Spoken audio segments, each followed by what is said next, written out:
Je voudrais avoir vécu autant des vrais voyages, quand s'offrait dans toute sa splendeur un spectacle non encore gâché, contaminé et maudit.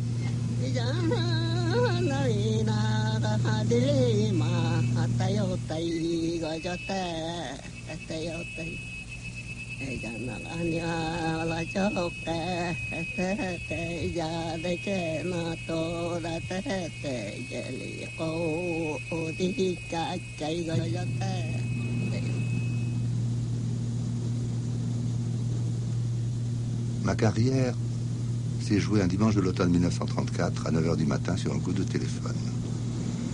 Avez-vous toujours le désir de faire de l'ethnographie? Certes. Alors posez votre candidature comme professeur de sociologie à l'université de São Paulo. Les faubourgs sont remplis d'Indiens, vous leur consacrerez vos week-ends. Ça a été peut-être l'expérience décisive de nos existences. Non seulement parce que c'était la première fois que, jeunes professeurs, nous nous expatrions et que nous nous expatrions dans un pays très lointain, mais en même temps, nous y trouvions pour nos études respectives, que ce soit les anthropologues, les sociologues, les géographes, les historiens, nous trouvions un terrain d'une richesse tout à fait prodigieuse et qui, à l'inverse des vieux terrains de l'ancien monde, était encore très incomplètement exploité. Et où donc nous nous trouvions devant cette situation un peu qu'ont connue les hommes de l'Europe, si je puis dire, au XVIe, au XVIIe, encore au XVIIIe siècle, où tout était possible, où toute étude offrait un intérêt parce que rien de définitif n'avait été dit sur le sujet, parce qu'on n'avait pas épuisé les problèmes. Alors, ça a été, pour nous, une véritable révolution spirituelle.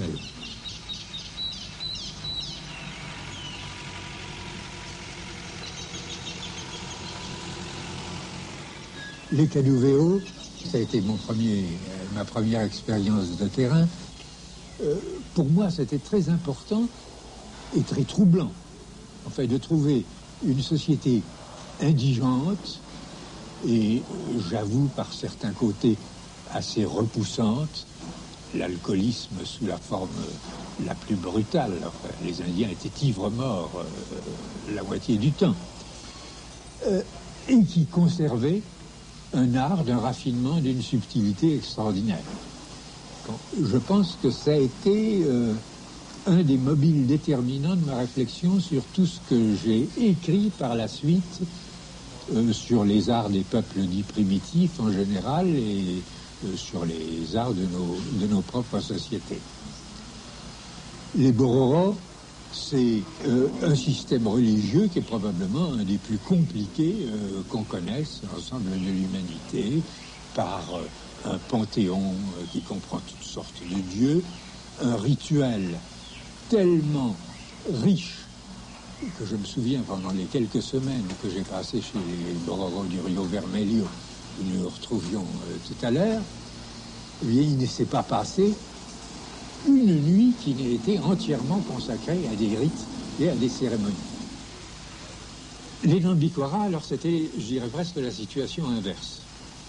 Et en réalité, je dirais que ce qui m'a conduit chez les Nambikwara, c'était des raisons peut-être impures.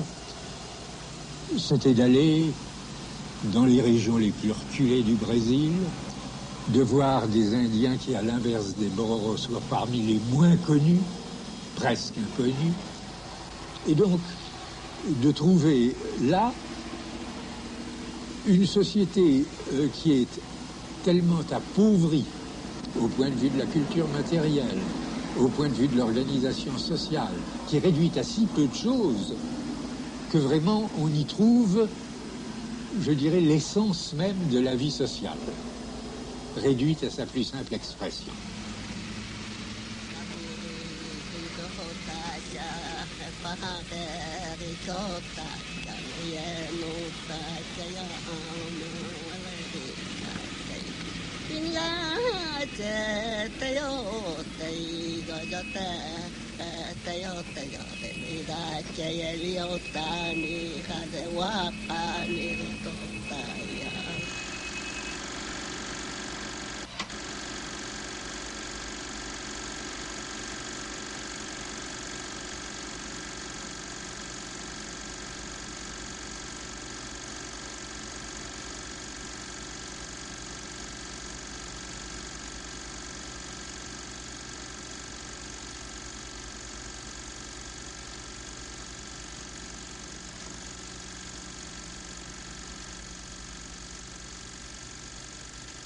Tel, je me reconnais, voyageur, archéologue de l'espace, cherchant vainement à reconstituer l'exotisme à l'aide de parcelles et de débris.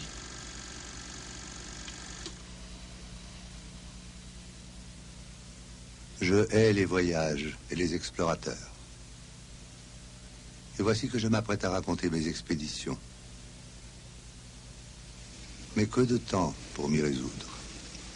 15 ans ont passé depuis que j'ai quitté pour la dernière fois le Brésil, et pendant toutes ces années, j'ai souvent projeté d'entreprendre ce livre. Chaque fois, une sorte de honte et de dégoût m'en ont empêché. L'aventure n'a pas de place dans la profession d'ethnographe. Elle pèse sur le travail efficace du poids des semaines ou des mois perdus en chemin. Qu'il faille tant d'efforts et de vaines dépenses pour atteindre l'objet de nos études ne confère aucun prix à ce qu'il faudrait plutôt considérer comme l'aspect négatif de notre métier. Les vérités que nous allons chercher si loin n'ont de valeur que dépouillées de cette gangue. Le terrain américain, sud-américain, au moins quand je l'ai connu, c'était de la nature encore plus que des hommes. Et que ça mettait donc l'humanité en perspective.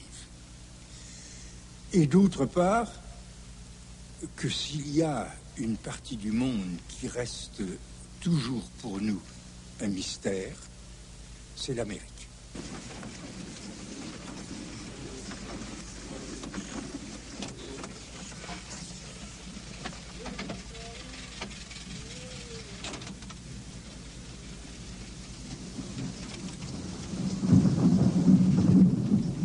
Moins qu'un parcours, l'exploration est une fouille. Une scène fugitive, un coin de paysage, une réflexion saisie au vol permettent seuls de comprendre et d'interpréter des horizons autrement stériles. Pour l'œil inattentif, ces hameaux différaient à peine de ceux des paysans brésiliens les plus proches. Mais à la différence des cabanes brésiliennes, il n'y avait pas de murs. Les constructions offraient une sorte de compromis entre les habitations des Blancs, d'où avait été copiée la forme du toit, et les anciens auvents indigènes à toiture plate couverte de nattes.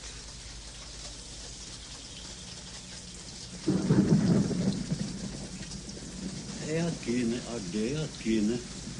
Lá no outro beira de Rio Pitou, outra aldeia, onde tem corralão, onde tem gado.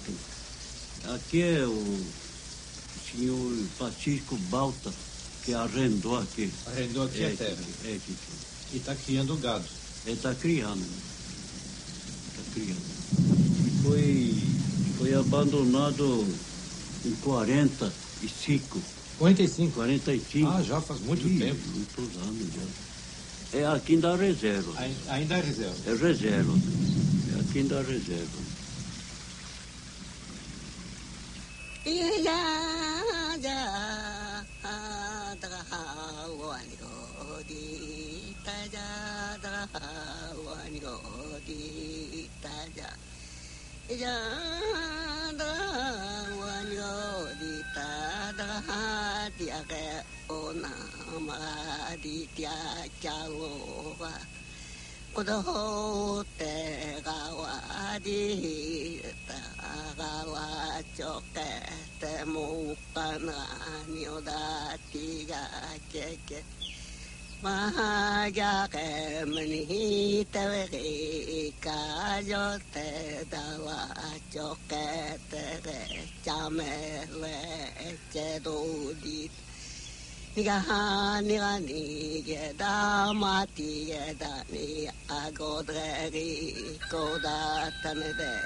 Essa foto não é da senhora?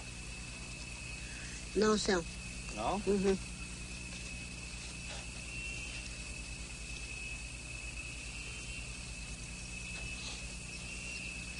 Não vou ser não.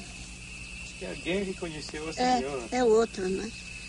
É outra pessoa? É. Não, é eu mesmo. Ah, Uhum. senhora e mais outra pessoa.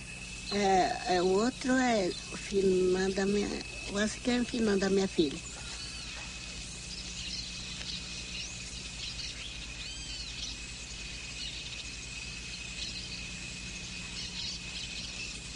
Ces Indiens chevaliers ressemblaient à des figures de cartes. Ils avaient des rois et des reines. Ils étaient déchargés des travaux subalternes par une population plus anciennement installée, différente par la langue et la culture, les Guanas. Ces Guanas cultivaient la terre et payaient un tribut de produits agricoles au seigneur Mbaya en échange de leur protection. Un Allemand du XVIe siècle, qui s'était aventuré dans ces régions, comparait ces relations à celles existant de son temps en Europe centrale entre les féodaux et leurs serfs. Quand l'être suprême, Gonoen Hodi, décida de créer les hommes, il tira d'abord de la terre les Guanas, puis les autres tribus. Au premier, il donna l'agriculture en partage et la chasse aux secondes. Le trompeur, qui est l'autre divinité du panthéon indigène, s'aperçut alors que les Mbaya avaient été oubliés au fond du trou et les en fit sortir. Mais comme il ne restait rien pour eux, ils eurent droit à la seule fonction encore disponible, celle d'opprimer et d'exploiter les autres. Y eut-il jamais plus profond contrat social que celui-là? C'est un livre où je me suis permis de dire tout ce qui me passait par la tête, et sans aucune prétention d'ordre scientifique. Ce que je veux dire simplement, c'est que même quand nous étudions sérieusement ces choses, même quand nous essayons de faire œuvre scientifique, eh bien, il y a place pour le reste, et il y a une place indispensable pour le reste.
Les anciens auteurs attestent que les fêtes, principalement celles qui célèbrent les plus importants moments de la croissance d'une enfant noble, étaient marquées par des exhibitions féminines dans des rôles de travestis, défilés guerriers, danses et tournois. Ces paysans loqueteux, perdus au fond de leur marécage, offraient un spectacle bien misérable. Mais leur déchéance même n'en rendait que plus saisissante la ténacité avec laquelle ils avaient préservé certains traits du passé.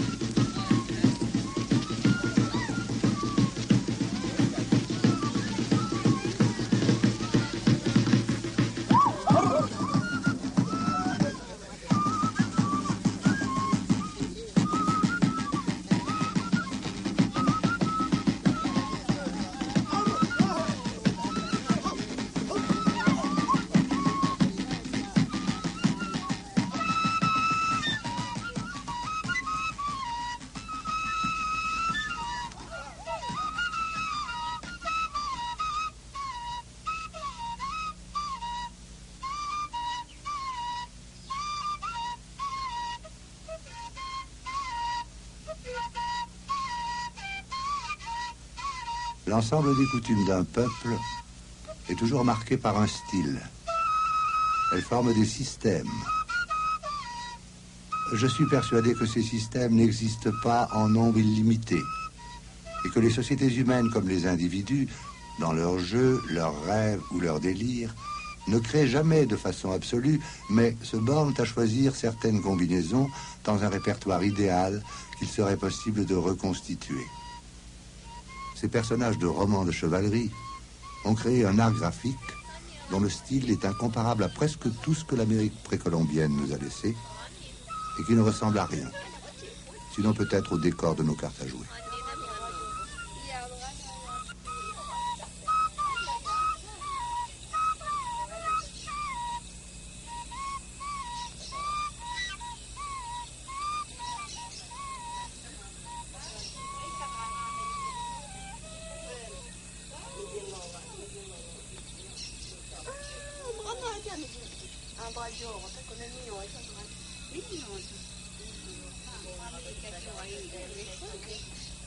Leurs visages, parfois aussi leur corps, sont couverts d'un lacis d'arabesques asymétriques, alternant avec des motifs d'une géométrie subtile.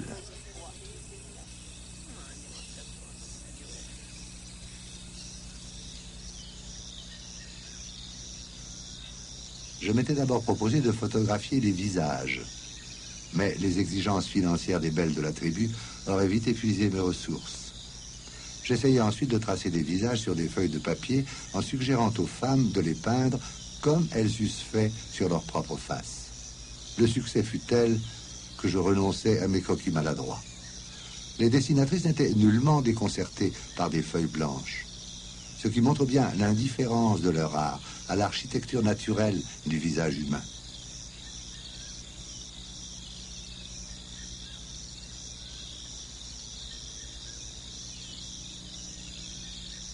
Les femmes pratiquent deux styles. Le style curvilinéaire, plus volontiers adopté pour les peintures du visage, et le style géométrique pour celle du corps. D'après le témoignage de Sanchez Labrador, les castes nobles ne portaient peint que le front, et le vulgaire seul s'ornait tout le visage. À cette époque aussi, seules les jeunes femmes suivaient la mode. Il est rare que les vieilles femmes perdent du temps à ces dessins. Elles se contentent de ceux que les ans ont gravés sur leur visage.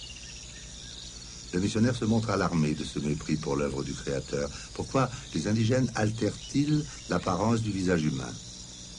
Est-ce pour tromper la faim qu'ils passent des heures à tracer leurs arabesques? Ou pour se rendre méconnaissables aux ennemis? Quoi qu'il imagine, il s'agit toujours de tromper. Pourquoi? Quelque répugnance qu'il en éprouve, même le missionnaire est conscient que ces peintures offrent aux indigènes une importance primordiale et qu'elles sont, en un sens, leur propre fin.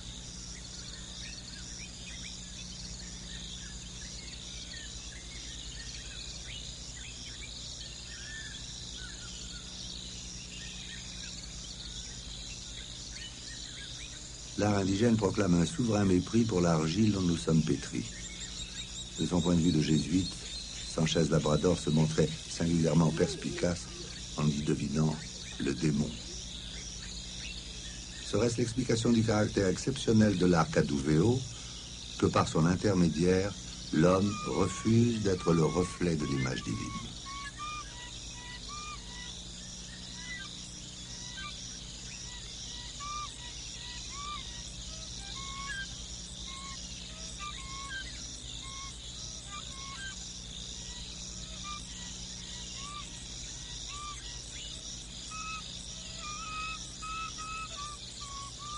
Les Mbaya n'ont pas eu la chance de résoudre leurs contradictions. Mais ce remède qui leur a manqué sur le plan social ne pouvait quand même leur échapper complètement.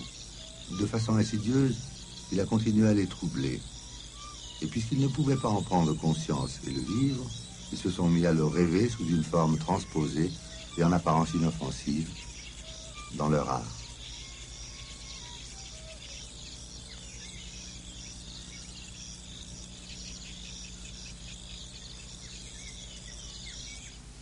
Il y a d'abord un élément biographique.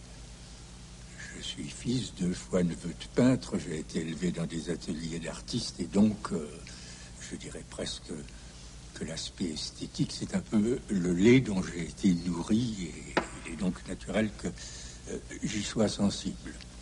Il y a aussi le fait que Triste Tropique est un livre où je prenais des vacances vis-à-vis de ce que je considérais être la réflexion scientifique authentique.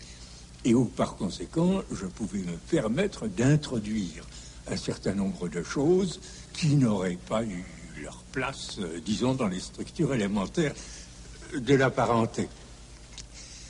Et puis, il y a enfin, et ce serait la réponse qui, pour moi, serait la plus sérieuse, c'est qu'il est nécessaire de prendre les phénomènes humains par tous les bouts et d'essayer de les prendre par tous les bouts simultanément. Et que cette espèce de coupure entre le sensible, l'esthétique d'un côté, l'intelligible de l'autre,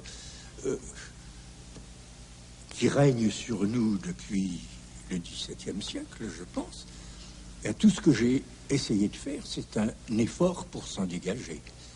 Et probablement, peut-être de façon moins facile ou complaisante que dans Triste Tropique, il me semble que c'est ce que j'ai essayé de faire tout au long de mes livres.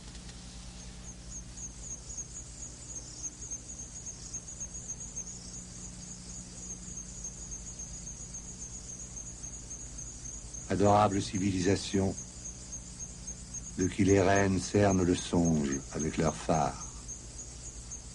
Hiéroglyphes décrivant un inaccessible âge d'or, qu'à défaut de code, elles célèbrent dans leur parure, et dont elles dévoilent les mystères, en même temps que leur nudité.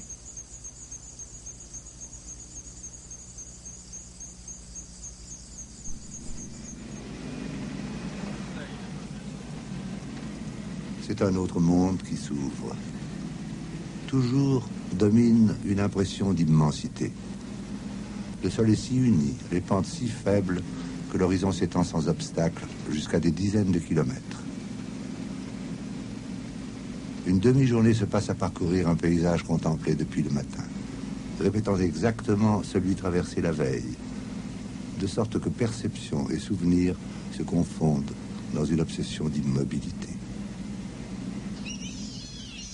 Le village de Kéjara restait un des derniers où l'action des missionnaires salésiens ne s'était pas trop exercée. Devant une société encore vivante et fidèle à sa tradition, le choc est si fort qu'il déconcerte. Dans cet écheveau aux 1000 couleurs, quel fil faut-il suivre d'abord et tenter de débrouiller?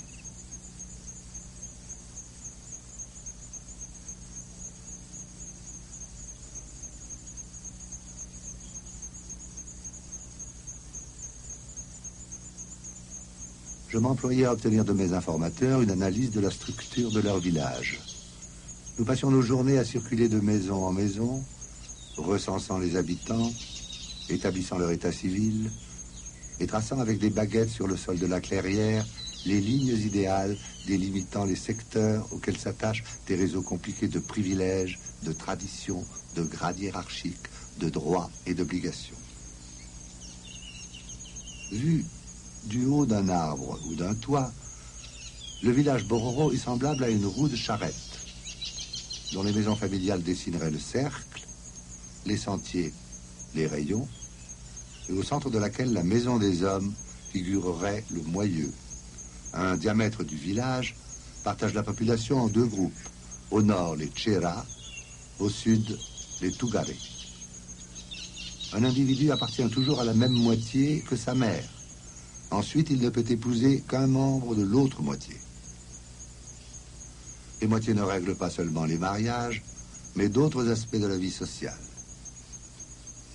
Chaque fois qu'un membre d'une moitié se découvre sujet de droit ou de devoir, c'est au profit ou avec l'aide de l'autre moitié. J'ai le sentiment, maintenant quand j'essaye de reconstituer mon évolution intellectuelle, ce qui est très difficile parce que j'ai une mémoire exécrable, j'ai le sentiment que j'ai toujours été, ce qu'on a appelé par la suite structuralisme, et que j'ai été même enfant. Mais, bien sûr, rencontrer les Bororo, qui sont, si je puis dire, de grands théoriciens structuralistes, eh bien, c'était une bénédiction pour moi.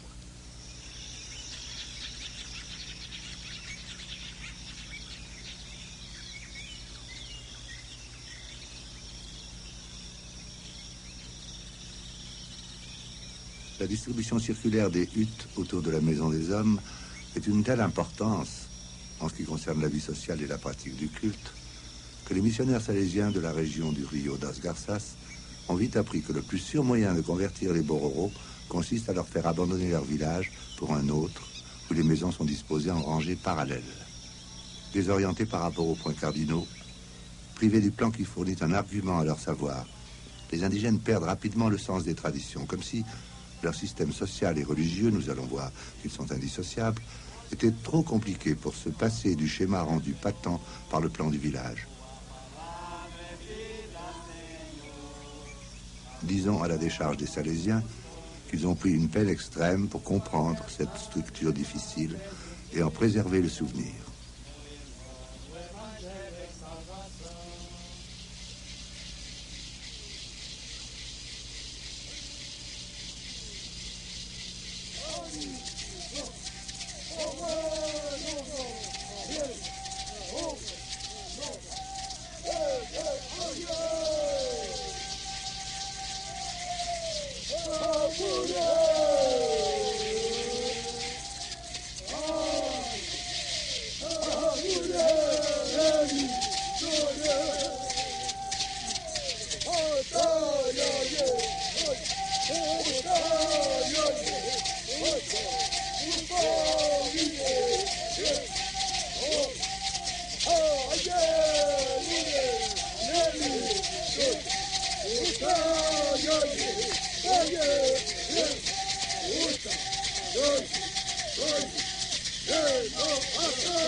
Au moment de mon arrivée à Kejara, un décès venait de se produire.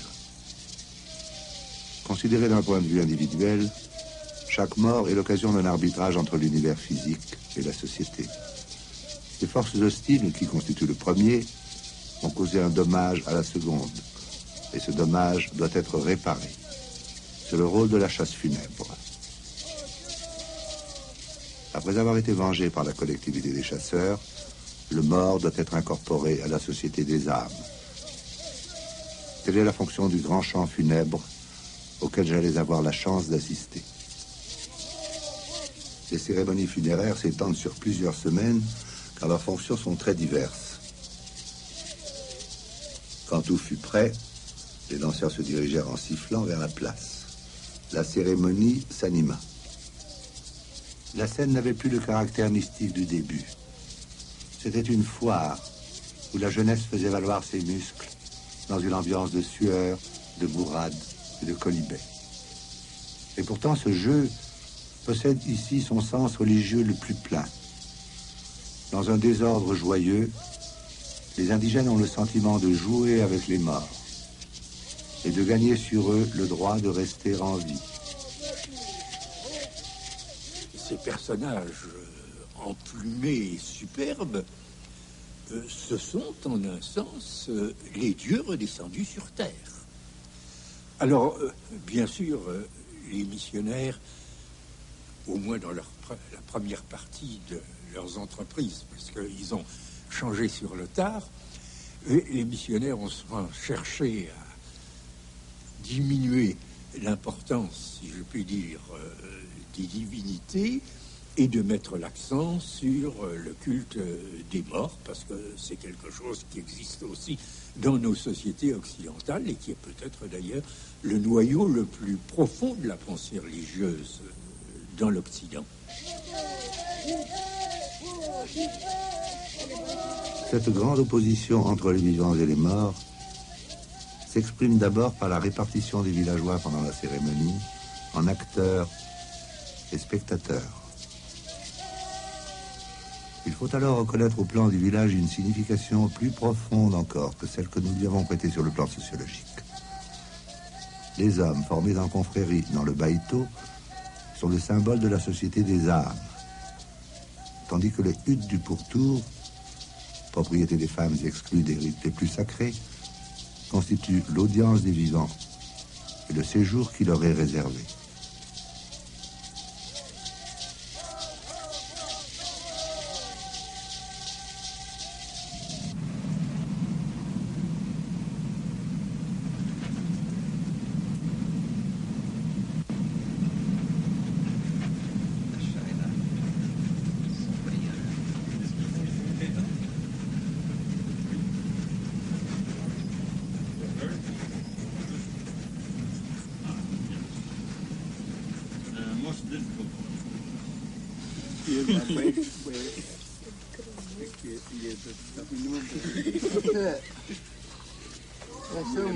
É um bolero que chama Hugo, né? Quer dizer, a filha dele está aí no Merulho, chama na atividade. É, sim. Isso aqui é Marito, General. Sim, sim. Tred gore, Marigo tu kame dagere.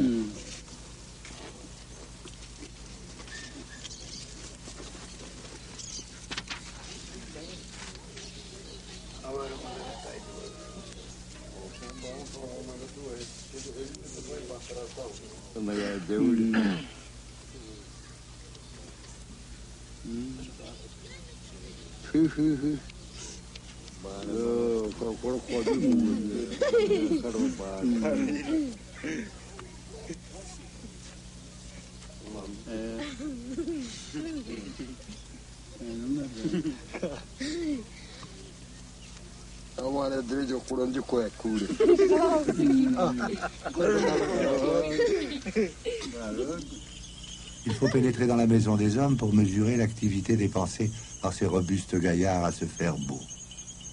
Dans tous les coins, on découpe, on façonne, on cisèle, on colle. De fantastiques constructions de bambou et de plumes s'échafaudent.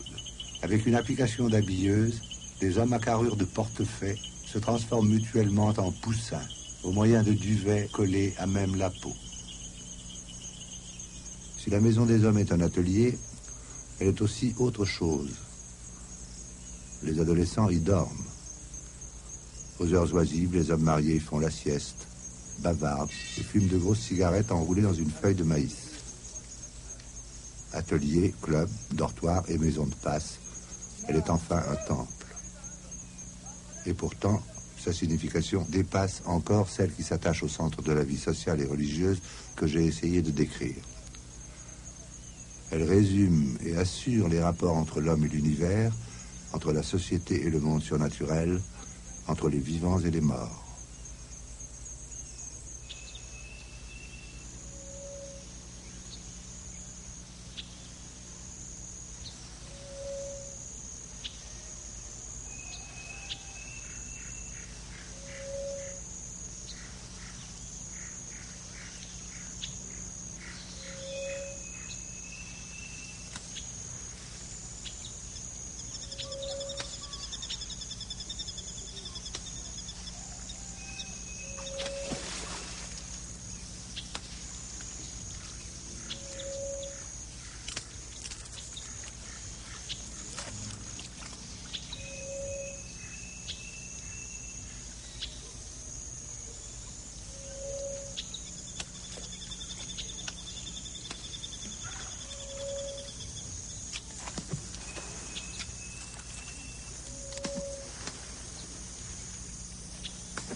Avec la chute du jour qui éloigne les moustiques, tous les hommes sont sortis de leur demeure familiale.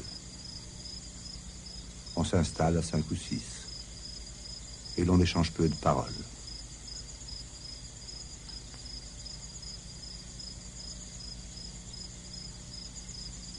Au moraliste, la société Bororo administre une leçon. Il écoute ses informateurs indigènes. Ils lui décriront, comme ils l'ont fait pour moi, ce ballet où 2 moitiés de village s'astreignent à vivre et à respirer l'une par l'autre, échangeant les femmes, les biens et les services dans un fervent souci de réciprocité, mariant leurs enfants entre eux, enterrant mutuellement leurs morts, se garantissant l'une à l'autre que la vie est éternelle, le monde secourable et la société juste.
Chacun à l'intérieur de sa propre culture, précisément parce qu'il en fait partie, parce qu'il est un élément vivant de cette culture, peut la juger, la critiquer, essayer de la transformer.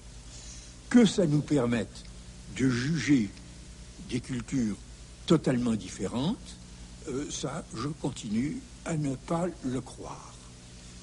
Étant bien entendu qu'il est devenu très difficile de parler de cultures totalement différentes, parce que la plupart de celles qui existent dans le monde, elles sont déjà contaminées par la nôtre.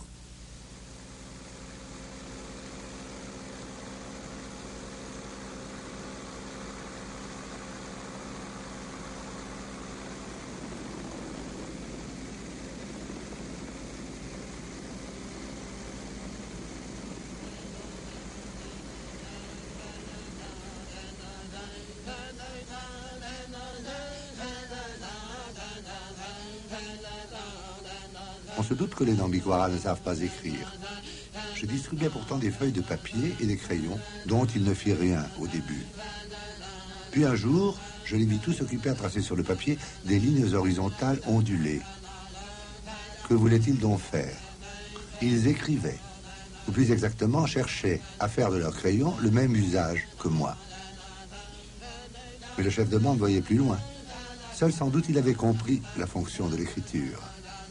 Il ne me communique pas verbalement les informations que je lui demande, mais trace sur son papier des lignes sinueuses et me les présente, comme si je devais lire sa réponse. Et il est tacitement entendu entre nous que son grimoire possède un sens que je feins de déchiffrer. Qu'espérait-il? Se tromper lui-même, peut-être. Mais plutôt étonner ses compagnons, les persuader qu'il avait obtenu l'alliance du blanc et qu'il participait à ses secrets.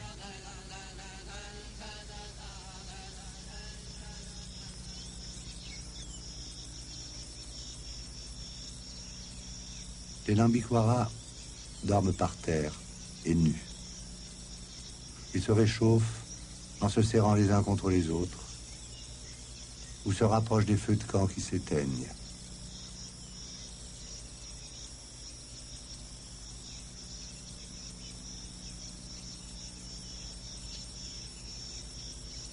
Couchés à même la terre qui s'étend alentour, les époux étroitement enlacés se perçoivent comme étant l'un pour l'autre le soutien, le réconfort, l'unique secours contre les difficultés quotidiennes et la mélancolie rêveuse qui de temps à autre envahit l'âme Nambikwara.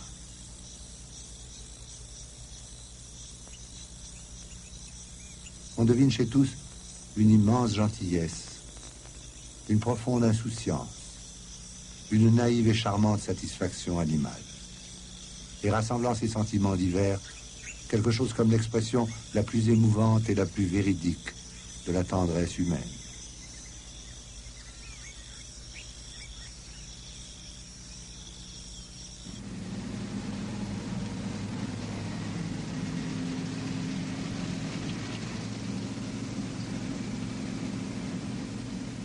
Je me demande parfois si l'ethnographie ne m'a pas appelé sans que je m'en doute, en raison d'une affinité de structure entre les civilisations qu'elle étudie et celle de ma propre pensée. J'ai l'intelligence néolithique. Pareil au feu de brousse indigène, elle embrasse des sols parfois inexplorés. Elle les féconde peut-être pour en tirer hâtivement quelques récoltes et laisse derrière elle un territoire dévasté.